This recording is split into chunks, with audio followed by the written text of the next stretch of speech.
Terima kasih kepada teman-teman, rekan-rekan media yang saya kasihi, bahwa beberapa waktu ini kami juga mendengar atau ada aksi-aksi atau hal-hal yang akhirnya meresahkan atau mengganggu keamanan, sehingga pada kesempatan ini saya meminta teman-teman dari beberapa etnis, khususnya tadi kami dengan HKJSM, untuk menyikapi ada beberapa kejadian-kejadian, sehingga saya sebagai Bupati Merauke langsung sidak ke RSUD, di mana ada beberapa korban-korban, antara lain yang mengalami pemotongan, pemalangan, bahkan tindakan-tindakan yang dapat menyebabkan kematian.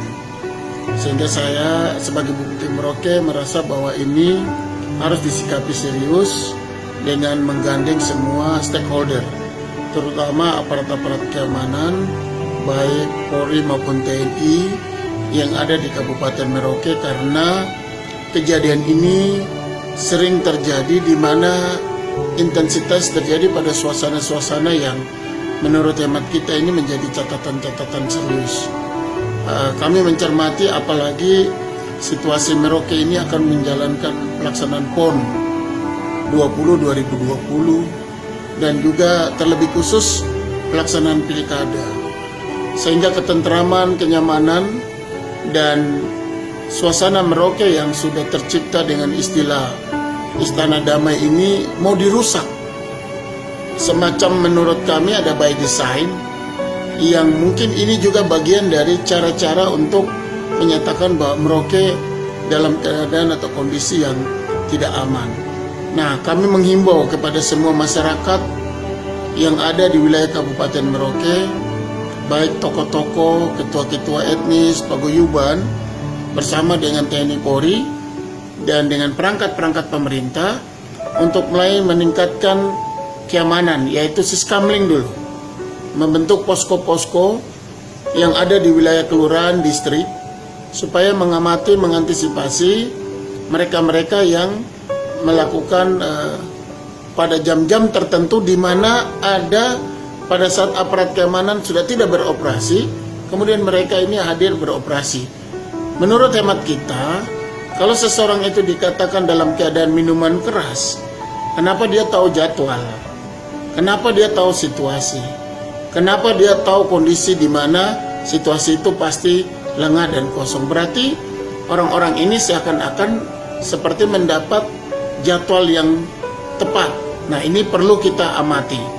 Untuk itu, atas nama pemerintah daerah, saya Bupati Merauke, Frederikus GFC, SMSI meminta kepada kita semua untuk menjaga. Kalau untuk hal-hal terkait dengan kriminal, minuman keras, dan lain sebagainya, menurut hemat kita, ini adalah bagian dari kerjasama kita semua. Bukan itu hanya ada di pemerintah daerah. Semua harus turun tangan. Untuk itu tadi kami melihat. Nah, kedua, bahwa kami juga menginginkan bahwa ada pelayanan-pelayanan yang memang meningkatkan kualitas supaya masyarakat ini bisa dilayani dengan baik, dilayani dengan tepat, dan mereka nyaman. Dan yang terakhir yang sangat penting adalah bahwa kami mencoba membuat suasana ini senyaman mungkin. Oleh karena itu, bagi mereka yang merasa, jangan membuat sesuatu yang memancing keresahan, baik untuk orang asli Papua maupun juga orang asli non-Papua, yang mereka-mereka ini adalah bagian dari warga negara Indonesia yang harus kita jaga, kita lindungi bersama-sama. Harapan kami bahwa Merauke ini harus tenang, aman, damai, supaya tidur pun, usaha pun kita jalan dengan baik. Semua orang punya kedamaian, keinginan, di mana kita memasuki dengan masa persiapan untuk masa prapaskah.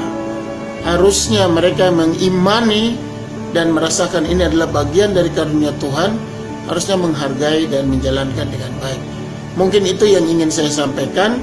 Sekali lagi bahwa seluruh pemerintah daerah, seluruh paguyuban etnis, dan instrumen pemerintah, kita akan galakan untuk menjaga Merauke ini pada malam hari dan waktu-waktu yang ditentukan supaya keadaan ini semakin aman.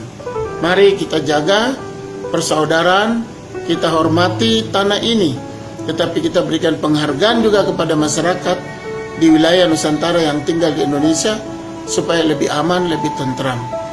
Saya minta kepada mereka yang mungkin sengaja atau dengan cara apapun mendesain atau membentuk sebuah stigma-stigma atau menakut-nakuti warga yang berada di wilayah teritorial kami untuk segera dihentikan. Saya sangat mengecam tindakan-tindakan yang melakukan upaya-upaya ini, apalagi dengan memanfaatkan orang-orang asli Papua. Karena dari data yang ada, kejadian ini lebih banyak kena kepada saudara-saudara kita pendatang. Ini harus kita sikapi, kita sama-sama mencari siapa atau dalang di balik semua ini. Mudah-mudahan hanya dengan rahmat dan kasih karunia, semua tabir ini akan terungkap untuk menjadi kekuatan bagi kita melindungi Merauke. Demikian yang bisa saya sampaikan. Terima kasih, Tuhan memberkati kita. Shalom.